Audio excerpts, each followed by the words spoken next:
One Piece, mermaids, nosebleeds, plot armor. Today I'm finna talk about One Piece Fishman Island arc and how much it is, and how it's underrated, not overrated. And from what I've seen, reviewed, I went on the internet, seen that Fishman Island is one of the most hated arcs in One Piece. I don't know why. I can't understand why. This is honestly, the pacing is terrible. Jinbei kind of disappointed me this whole arc. But the whole arc itself was amazing in certain details when it comes to the world building of Fishman Island, to the creation of Tiger's pirates, and then also the creation of Arlong pirates. It's just so much lore that goes into this arc that impacts the Straw Hats very heavily, because it impacts Nami very heavily. So this arc was interesting. It wasn't really boring.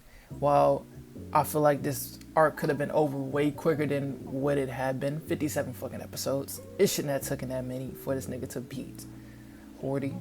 And also, I feel like they dragged it just from the fact that the power scaling of the Straw Hats and the main antagonist, which is Hardy Jones, was a major differential.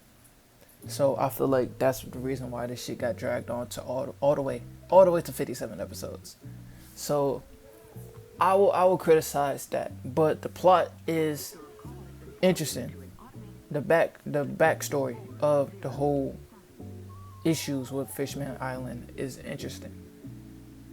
And then also the beautiful detail of how all that shit is starting to come to an end. Well, not really to an end, but it's starting to progress from that when Jinbei starts to give his blood to Luffy. Like, I don't know what it was or what the narrator was saying, but it was kind of clean. I ain't gonna lie. It gave me goosebumps.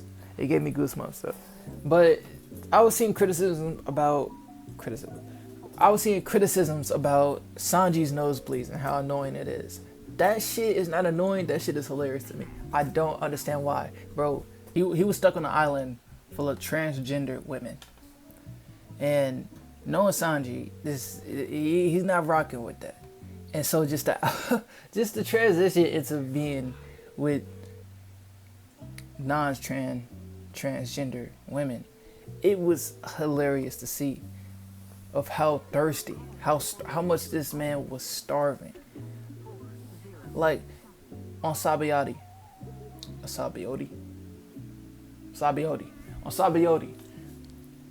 you see how bad this man is starving when he gets to Sabayoti.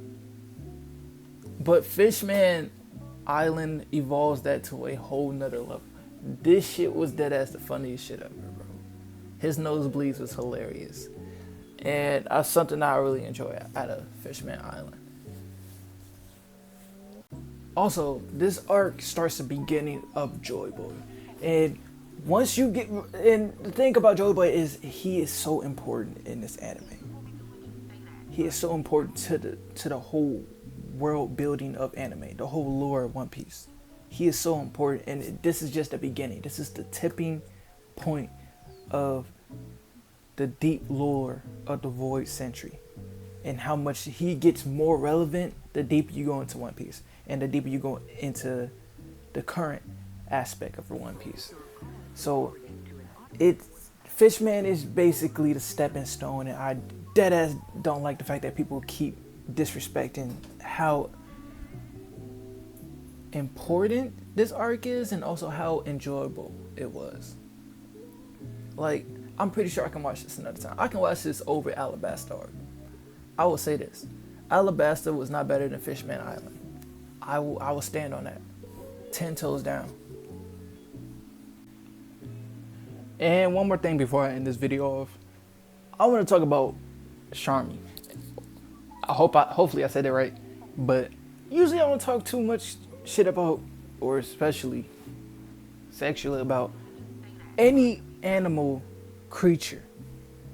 But Charmy, even though she's a mermaid, half human, half fish, whatever, but Charmy Bro, nah, bro. Oda was cooking when he created Charmy as a character, appearance wise. I fuck with Charmy physically. Charmy got it, bro. And fuck Arlong. I don't give a fuck if that's her brother. Charmy got it though. But that's all I really wanted to say. I'm gonna end it off right there. Peace.